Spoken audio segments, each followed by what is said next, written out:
Now, some would say that playing music is a way. I mean, you're really exposing yourself, your inner self, in a way. Do you feel like your anxieties about just your interactions with people in general get magnified somehow playing music because you are up on stage in front of people, and that maybe your inner anxieties and problems with that are actually magnified, so that in fact playing music is almost worse than just your normal interacting with people? Definitely. And I mean, you're exactly right. This is the way that I am in social situations, in any situation. I'm self-conscious and really down on myself. And so being on stage like this, being up here on stage is the ultimate exposure and the ultimate self-conscious thing. There's nowhere I can go. I'm even in worse shape, I think, than the other players, because the other players can turn around, they can walk away, they can stop playing. The drums, you're stuck. You're right there.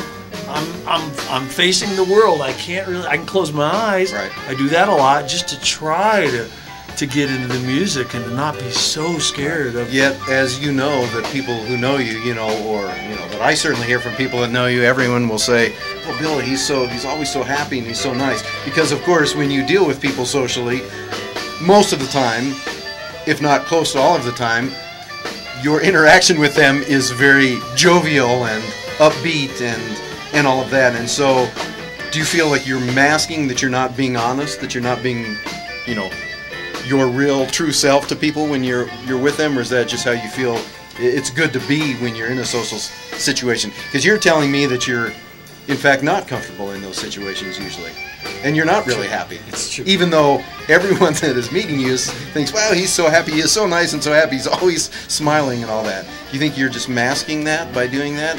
Therefore, the same thing with music? I mean, but magnified, perhaps? I fooled you all really good. I fooled you so good. It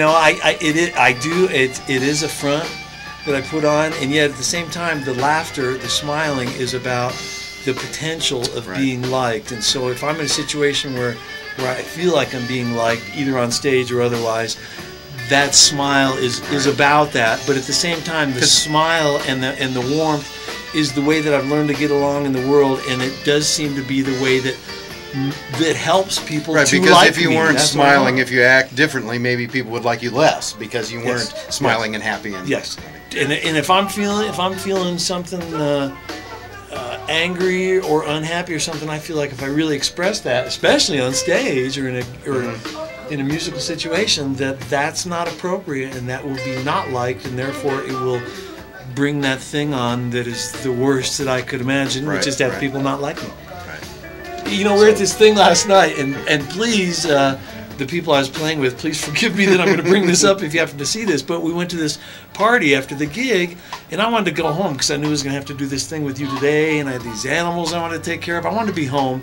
I didn't want to go and go to this jam session they were going to, and yet I smiled and kind of acted like everything was okay, and it was very hard for me to ever get it out and express that I would kind of like to go, because I didn't want to bum anybody out and be the drain, the negative force on this party, and so I wasn't going to express it. So I would sit here and I'd smile and I'd act nice, and things are okay. And I'm wondering if we can go to another tape. Bring it and go on, back man. to some more history. Can we? How far do we go back here? Can we get something that's actually most back of these things that I would have are from the early '90s. This isn't you here on the Blues Jam. The Blues Jam. Are you in here? Yeah. Is that something we can? Is that well, queued up? That's a great demonstration of how I act really. Right. I think that might be really good. Happy. Although that, you know what we can do? Watch this. Wait a minute. I'm watching. Watch this. I'm still watching. Wait. There, look at that. You've got a hole in your head. Here? You have a hole in your head. Look, that's us. Big boys. It's frightening. Now I'm scared, kind of. This that I will show you now is. You're scared? Oh, I'm a little bit. This is a drum solo, myself. And actually, now there were times that I probably didn't look as scared as, or maybe I wasn't as scared. Here, we'll just show you. Well, you tell me. This Okay. Let's get you in there. I mean, you playing in there. Let me turn you up. Can you?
I'm gonna bring you down here. I'm gonna bring you down here. Okay, now, so this was, just says the history, so this was how long ago? This was at the J.J. McCabe's Blues Sessions, which were, you know, I'm figuring because that's when I did a lot of this taping, was the early 90s. Could have been before that, though, 88, 90? It's hard for me to remember the dates. I think I had, this was one of those times, you know, I don't know. I'm sure there are times when I was kind of having fun. Yeah, are you thinking, I mean, can you tell when you look at, you know, do you see differences when you look at yourself on these different tapes? I mean, Yeah, as far as, sometimes. can you tell how you think you were feeling? I mean, just by looking at what you look like there? Wow, what do you How do I look there? What I'm going to do here, there. this was a tape with a lot of drummers from this blues jam at this exact same drum set. You know what? As a matter of fact, I'm going to go all the way back like a half hour or 45 minutes and show you Jay Forrest. Okay. Who is like a total demonstration, I think, of confidence and relaxation behind the drum set. Do you think Now, that's true? have you talked with Jay about that? No. So you think You're that assuming that. I mean, because I bet if you talk to... Let me show you I this. bet if you talk to a lot of people who know you, who play with you, they might be surprised about all this that you're saying. Do you think that's possible? Oh yeah. Yeah. People are always Would be surprised surprised when that they you're say, that you have that much fear and anxiety about it. Let me show you. Whoops, did it again. Sorry. Okay, wait.